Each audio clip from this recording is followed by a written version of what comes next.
I am the design producer at Carbine Series. I'm just going to roll this video. What we're going to talk about today is dungeons. And we're going to go over this video and kind of detail on the dungeons themselves. If this is too loud, let me know. Also, if at any point you guys are like, I have questions or want to interject something, feel free. Okay.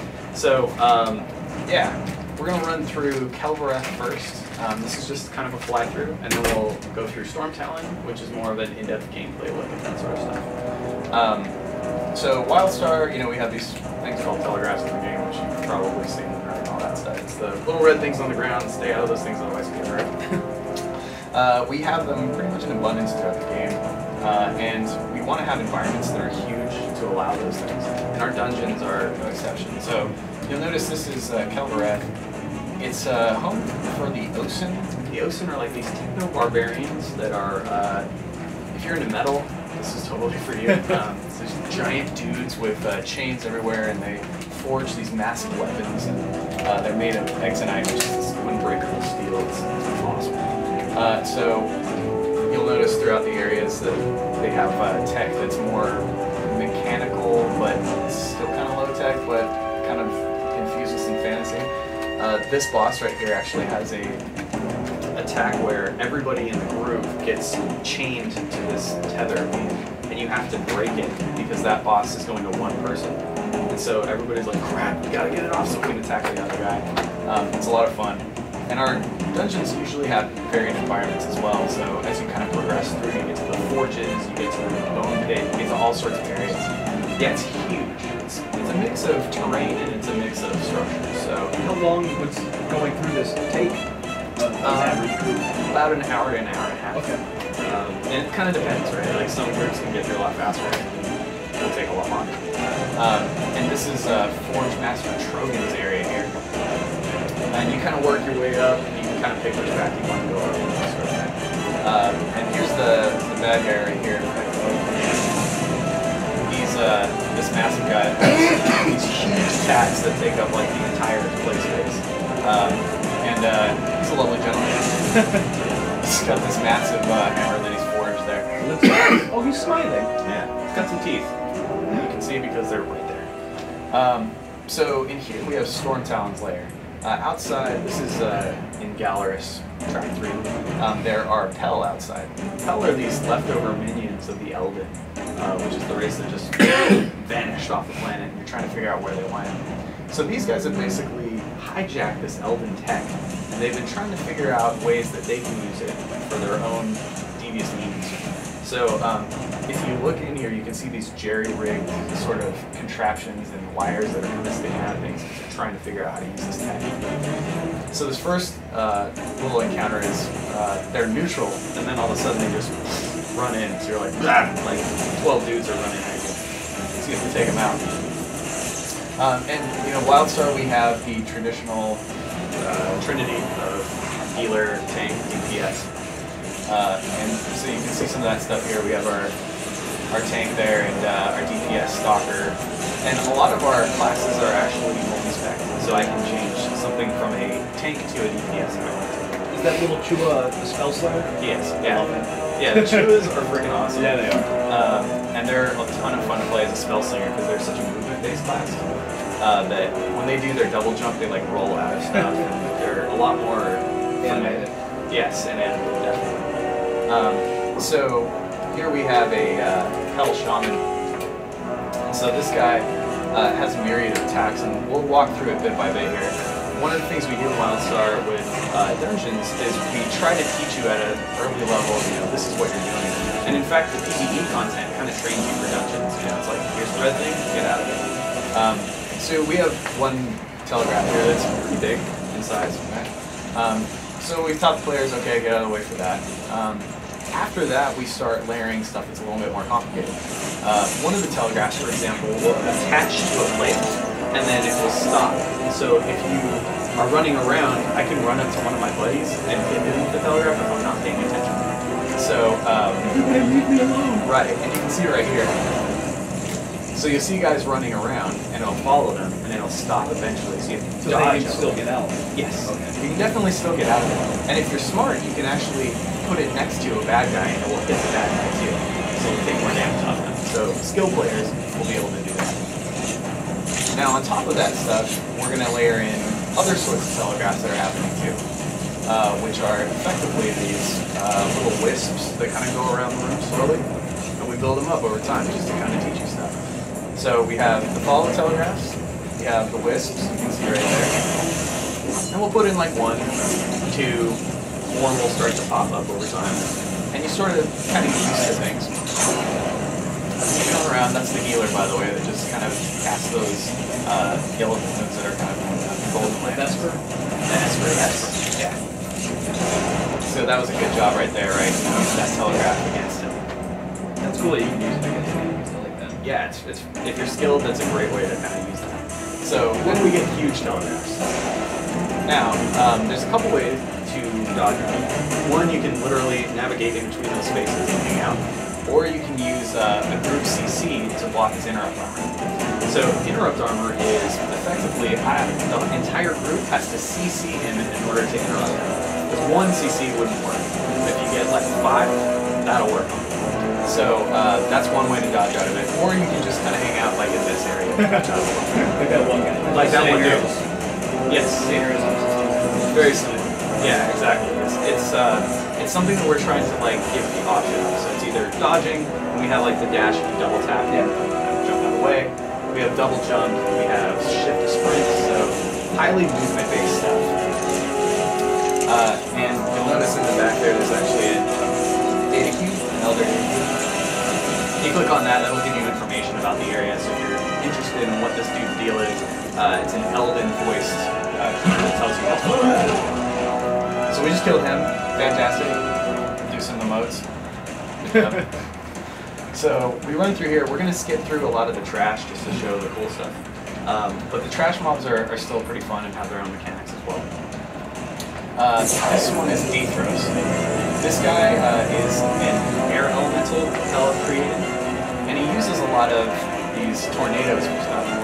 What's cool is that those tornadoes will actually launch you in the air and make you spin around. So if you're not careful, if you jump into one of those, you'll get knocked up in the air. So he's got a myriad of attacks as well. He's got some lightning effects, so he'll throw those on the ground and you'll have to dodge out of the way. Like that. And so one of the things we also kind of talked about recently is our CC mechanics on both players and enemies. So some of them will disarm you, so they'll knock your weapon out of your hand and you can go run and pick it up.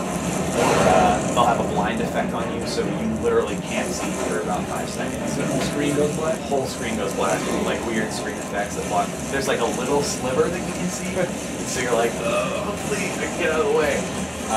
So that's pretty cool. You'll notice here he just split himself into 3, so you have to have the tank kind of focusing all those guys on him. And they just CC'd him so they can do that. So cool, we just defeated 2 of those, we have 1 left. And after this, he does this really cool attack where he launches everybody back and he's over there. So you can run across the entire room with these tornadoes and these lightning strikes. It's awesome. Like, if you're not paying attention, those things will launch you up in the air. There's lightning strikes. It's super frenetic. And if you don't get down there, you notice he's kind of charging. If they didn't group CC him, he does this nearly one-shot kill. So if you got hurt on the way up there, it'll probably kill you. So you got to get down there so you can group CC him so he doesn't get that attack on you. Mind you, this is a level 17 to 22. Yeah. It's like the dead mines. And this is what they're having. Yeah. We're making sure that this is for the hardcore demographic. You know, the people that are masochistic, love a challenge, this is for you. So you'll notice he's also pulling those tornadoes in, plus the lightning, plus his regular attacks. So you really got to be paying attention to what's going on.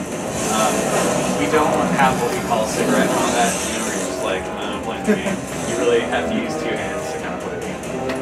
Which is good. Yeah, I agree. Yeah, we like video games that make you do things, so that's what we're making. I don't want to macro my way through the content. Right, exactly. So this is Stormtalon, or will be soon. He's in this giant tech egg sack deal thing. I don't know what to call that. But inside it is a creature that the Pell are going to create. He's basically going to put his life force into this creature and he'll come out. So I'll let the cinematic play here to show you what's going on. Behold the power of Stormtalon.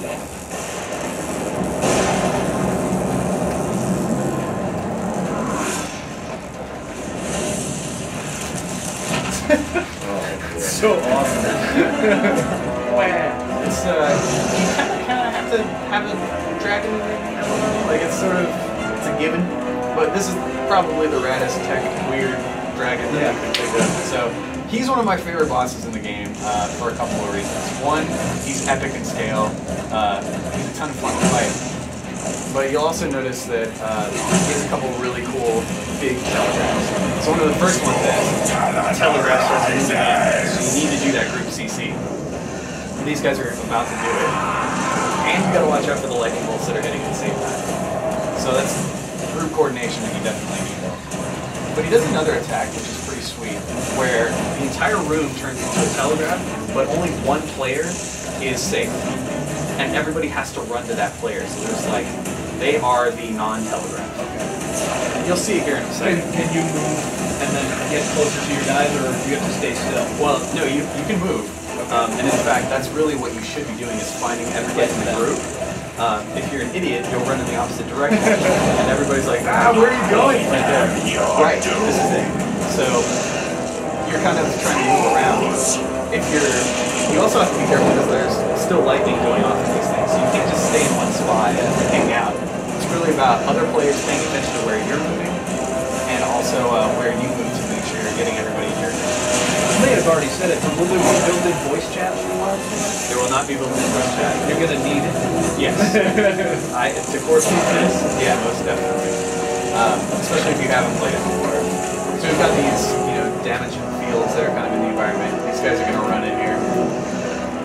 And if you're really slick, you can still cause damage on this guy. You'll notice he's soaking up the damage because the tank and the healers keeping him alive. You can do that if you want. Certain telegraphs will knock you down, so you probably want to avoid those. But yeah, this guy is a ton of fun to fight, and that is always randomly selected, so you never know who's going to be the person who's going to be the safe zone. So here everybody's like, crap, better run in. So we keep on there.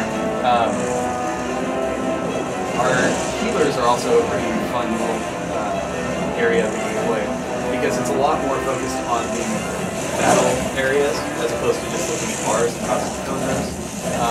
And you'll notice you still have to move around a lot as a healer. You can't just stay in the corner and go heal.